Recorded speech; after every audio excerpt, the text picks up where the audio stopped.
नमस्कार, आप देख रहे हैं हिमाचल दस्तक की प्रस्तुति दस्तक दिन भर। मैं हूं आपके साथ यशपाल सिंह। आइए नजर डालते हैं आज के मुख्य समाचारों पर। किन्नौर में भूस्खलन की चपेट में आए एचआरटीसी बस समेत कई वाहन, 50 से ज्यादा लोगों के दबने की आशंका, रेस्क्यू जारी। सिरमौर की रूण नदी में डूबने से 2 किशोरों की मौत। बर्मा पापड़ी पंचायत में पेश आया दर्दनाक हादसा। अब कॉलेजों में 31 अगस्त तक ले सकेंगे प्रवेश, 16 अगस्त से लगेंगी नियमित क्लासें। 2 सड़कों में खुले शराब के ठेके के खिलाफ ग्रामीण लामबंद। उपायुक्त को ज्ञापन सौंपकर ठेके को बंद या किसी जगह शिफ्ट करने की मांग। देश में भाजपा की नहीं बहुराष्ट्रीय कंपनियों की है सरकार। नाहन में भारतीय किसान यूनियन के अध्यक्ष राकेश टिकैत ने बोला हमला। अब कोविड-19 नियमों की अवहेलना करने वालों की खैर नहीं, बिलासपुर पुलिस ने कसा शिकंजा। और अब समाचार विस्तार से। किन्नौर जिला में बुधवार को एक बड़ा हादसा पेश आया। किन्नौर के निगुलसेरी में NH5 पर चील जंगल के पास चट्टानों के गिरने से HRTC की बस और ट्रक भूस्खलन की चपेट में आ गए। इसके अलावा कई छोटे वाहन भी भूस्खलन की चपेट में आए हैं। बताया जा रहा है कि HRTC की ये बस मूरंग से हरिद्वार जा रही थी कि चील जंगल के पास हादसे का शिकार हो गई। इस बस में 30 से 32 लोग बताए जा रहे हैं। जानकारी के अनुसार चट्टानें गिरने से कई छोटे वाहन भी मलबे में दब गए हैं। खबर लिखे जाने तक 11 लोगों को सुरक्षित निकाल लिया गया था, जबकि 10 शव बरामद किए जा चुके थे।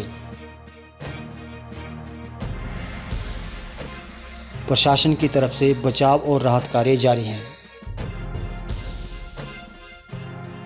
ऐसा बताया जा रहा है कि यहां 50 से 60 लोगों के दबने की आशंका है। फिलहाल हादसे की चपेट में कितने लोग आए हैं, ये तो रेस्क्यू पूरा होने के बाद ही पता चल पाएगा। हिमाचल के किन्नौर जिले में हुए बड़े हादसे पर मुख्यमंत्री जयराम ठाकुर ने गहरा दुख व्यक्त किया है। उन्होंने कहा कि मलबे में दबे लोगों को निकालने का काम युद्ध स्तर पर जारी है। हमारी NDRF की टीम, CISF की टीम, ITBP की टीम, पुलिस की टीम पूरी इसके साथ वहां पर पहुंची है मौके पर, और कोशिश यही कर रहे हैं कि जैसे ही वहां पर ऐसी गुंजाइश बनती है रेस्क्यू ऑपरेशन करने की, तो उसमें आगे बढ़कर के वो काम करना चाह रहे हैं। तो अभी आदरणीय प्रधानमंत्री जी का भी फोन आया था, उनने भी पूरी जानकारी फोन पर ली है। और केंद्र से जो भी मदद आपको चाहिए प्रदेश को, आप हमको बताइए, जब भी चाहिए जो वो मदद करेंगे। सर, कुल कितने गृह मंत्री जी ने भी, अमित शाह जी ने भी बात की, और उनने भी यही कहा है कि उनने NDRF की टीम और उसके साथ साथ में ITBP की सारी टीम के साथ भी बातचीत करके जो उनको आदेश दिए कि वो आप तुरंत करें। कुल कितने लोगों की संभावना हो सकती है सर वहां पर? अभी तक यही बताया जा रहा है कि 50-60 लोगों की संभावना। किन्नौर हादसे का पता चलते ही केंद्रीय गृह मंत्री अमित शाह ने मुख्यमंत्री जयराम ठाकुर को फोन कर स्थिति का जायजा लिया। उन्होंने मुख्यमंत्री जयराम ठाकुर को हर संभव मदद देने का आश्वासन भी दिया। वहीं भाजपा के राष्ट्रीय अध्यक्ष JP नड्डा और प्रधानमंत्री नरेंद्र मोदी ने भी मुख्यमंत्री को फोन कर वस्तुस्थिति का जायजा लिया और केंद्र सरकार की ओर से हर संभव मदद देने का आश्वासन दिया।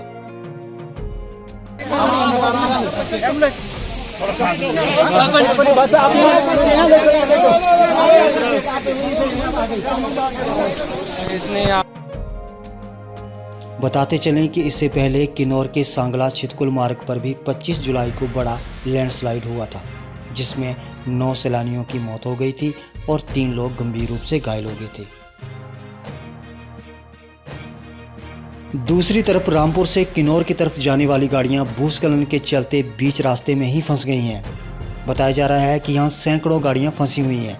वहीं NH के एक्शन सुमन कुमार ने बताया कि रोड बहाली के लिए प्रयास किए जा रहे हैं। JCB सहित अन्य मशीनरी को लगाया गया है और उम्मीद है कि जल्द ही वैकल्पिक रास्ता तैयार कर यातायात को बहाल कर दिया जाएगा। फिलहाल खबर लिखे जाने तक रास्ते में ही गाड़ियां फंसी हुई थी। पेपर वाली गाड़ी से जो है 8 लोग निकाले गए हैं, जिसमें 2 बच्चे और 6 जो है और थे उसमें, और इनको हमने निकाल दिया गया है अभी। और दूसरा कार्य चला हुआ है जो आगे अभी खाली नहीं हो रही जगह। पीछे एक ऑल्टो भी थी उसके साथ। इस ऑल्टो से लोग जो है कुछ सेफ निकल चुके थे पहले, जिनके एक आधी टांग इंजर्ड थी। अभी और कितने लोग होने की उम्मीद है? अभी तो इसमें बस नहीं मिली है, तो इसलिए इसमें उम्मीद तो ऐसा लग रहा है कि 25 आदमी बस में बता रहे हैं। वो अलग से अभी बस का कोई सुराग तक नहीं लग रहा है, क्योंकि उसके ऊपर बहुत सारा मलबा आया हुआ है और अभी जजमेंट नहीं हो रहा उसका कि कितना है, क्योंकि वहाँ तक अभी हमारा प्रॉब्लम जो काम कर रहा है मिट्टी हटा रहा है।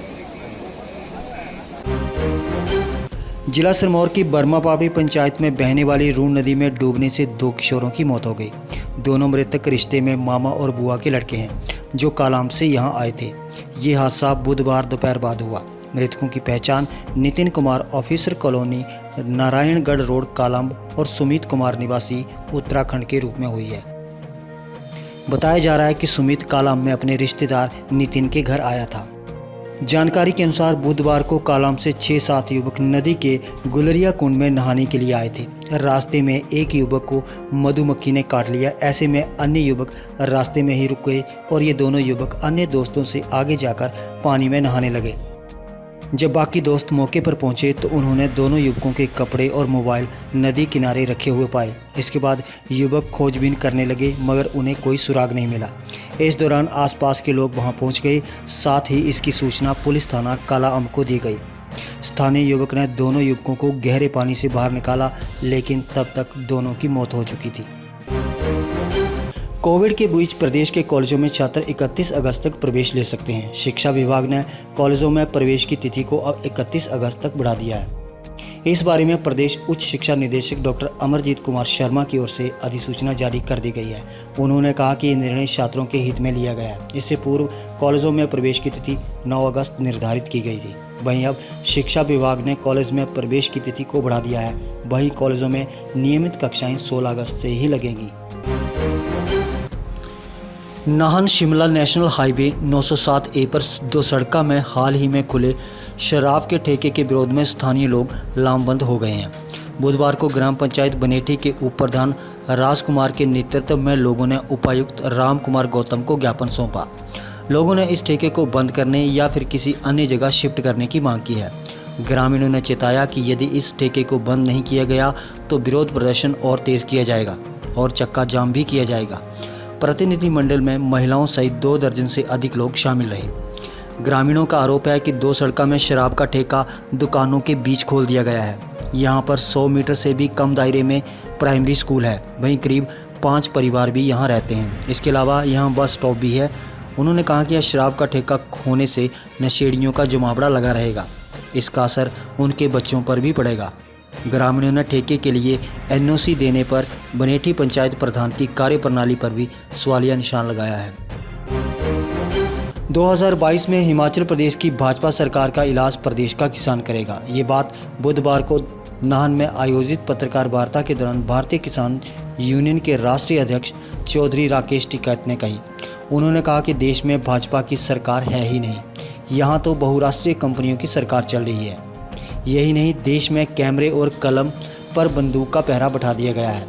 उन्होंने कहा कि 2 करोड़ रोजगार के वायदे गायब हुए हैं। सारे विभाग गए, पूरा देश बिक गया। देश की भाजपा सरकार निजीकरण पर उतारू है।